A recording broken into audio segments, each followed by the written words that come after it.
Man, I was watching a clip of Troy the other day and I turned it off so quickly, right? Because it did not end well for us. I always say, well, he plays with his hair on fire, that's the truth. And look at that hair. You couldn't scheme for him. You couldn't predict him. Before the snap, he was already moving. Assignments didn't matter. Routes collapsed. Quarterbacks panicked. He didn't wait for mistakes. He created them. When NFL legends talk about fear on defense, they don't whisper his name. They remember the chaos. This is what the league saw in Troy Polamalu. And I was watching a clip of Troy the other day and man, I ain't been the same since. Because, when you're watching the play, you're asking yourself, like, are you not looking at probably the best player on that team? Like right now, like you have to locate Troy Polamalu. And I'm telling you, man, just his ability to change games, right? I used to always say, the greatest ones find a way to change the game. Knowing I hated it, but had to respect it, right? And so when you talk about why the Hall of Fame for Troy, there are many kids, there are many people that will play this game that will hope one day that they had the humility and the passion to play the game like Troy Polamalu played the game. I always say, well, he plays with his hair on fire, that's the truth. And look at that hair. It's rare that when you look across there and you're like, man, what a great player. Like Polamalu, it's like, man, I wish he was on our team. That's the kind of guy he is. You go up to catch a ball, you better be ready to get hit. Guys like Troy Polamalu are the guys that you get down in your stance, you look back there, and you take off for a route and you think you're free.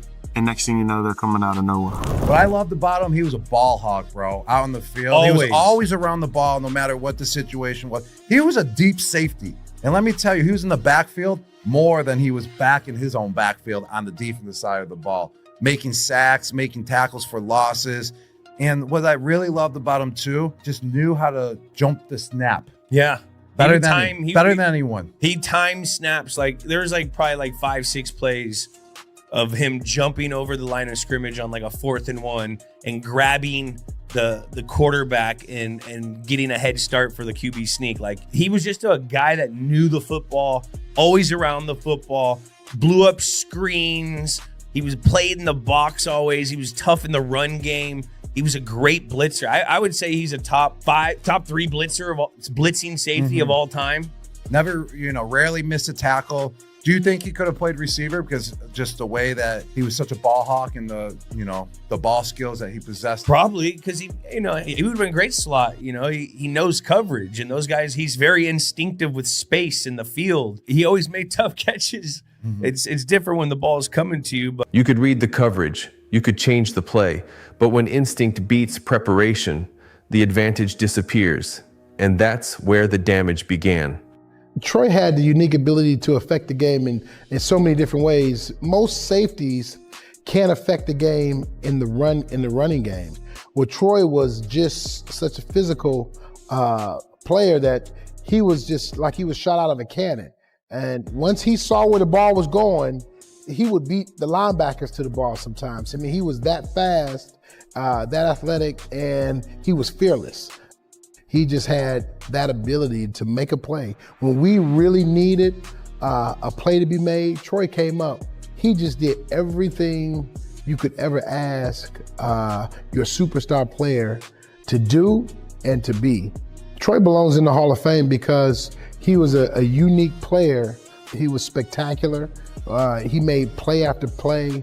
He was that incredible of a football player. When I think about Troy and I try to define some of the plays or the moments that are his, there was an AFC championship. We had a 4th down and 1. And Flacco was going to run a quarterback sneak. They send a guy in motion, and Troy's got this guy man-to-man, and right when they get to the football, he stops tracking his guy, and he runs toward the line of scrimmage. He won that game later and secures the AFC championship for us. Greatness always leaves a trail. Respect, fear, and a little bit of jealousy. And when the legends start talking, you know something real is being said. Up next, listen closely, because this name changes everything. I said, Lord, you've been pretty good to me. I've seen all these great players, but I wonder if you couldn't just maybe give me one to coach here, you know. Well, he gave me Rod Woodson. He was up here. In the same backfield, he gave me Carnell Lake. And Rod's in the Hall of Fame, and Carnell ought to be. I said, well, that's good, Lord. Thank you very much. I sure enjoyed working with those men. But a few years went by, and you know how people are. I said, Lord, could you maybe give me just one player who maybe had a little bit of all those guys in him and was also one of the greatest guys that I've ever known in my life? And he gave me Troy Polamalu. They've faced the pressure. They've seen the spotlight up close. And when they speak on greatness, it's not hype, it's truth. So everybody knows Troy is strong in his faith, right? Yeah. So it's about about once a quarter. And we used to say, Troy, God told you to be right here because he knew this was going to happen. Why he don't talk to us like that? You feel me? Yeah. You feel me, P-Mac? Yeah. So Troy just had that instinct, and his nickname for some part was Baby Jesus. We used to call him Baby Jesus because, you know, Troy just knew things was going to happen before it even happened, and he didn't share his information with nobody. The reason why Troy didn't share his information with nobody was he didn't want anybody else to get out of character. So if he did mess up, he can just say it was all on him. He don't want to bring nobody down with him. But Troy was that instinctive. Whatever he saw on tape, whatever he saw on the field, he didn't hesitate on seeing it, believing it, and making that play. But it's just a lot of instinctive things, God-given abilities. Like, I had the ability to be fast, jump high, couldn't catch, but I can tackle. Troy had the ability to, I know what they're saying in the huddle because God didn't talk to me. And that's special. You can just genuinely say, like, Troy just a good soul, man. What we doing? Like, it was never about I. Like, we had to get Troy from start wearing the 2-strap tennis shoes. You know the 2-strap tennis shoes your grandma or your grandpa wore? Like, TP, bro, you got too much money, bro. You got to come into at least some Converse or something, dog. Golly, boy. Okay, that was Troy. Time passes, eras change, but real greatness doesn't fade.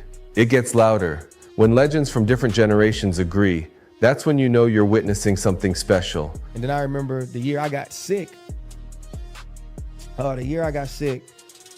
He comes to the hospital. I think we had played, it was either Cleveland or it was Cleveland. And I want to say we lost, you know, and he came to the hospital, him and his wife. It was me and my wife. I think it was like, I had been there like two days at the time. They couldn't figure out what the infection was yet. So I couldn't go to surgery. And he just came in and just cried. We cried for like an hour, like both of us, you know? And then like he leaves. I had the surgery like 3 days later. You know, they come back, him with the rest of the team. But he was like, other than Coach Garrett Guimont, who was our strength coach, Troy was the only teammate that came by himself.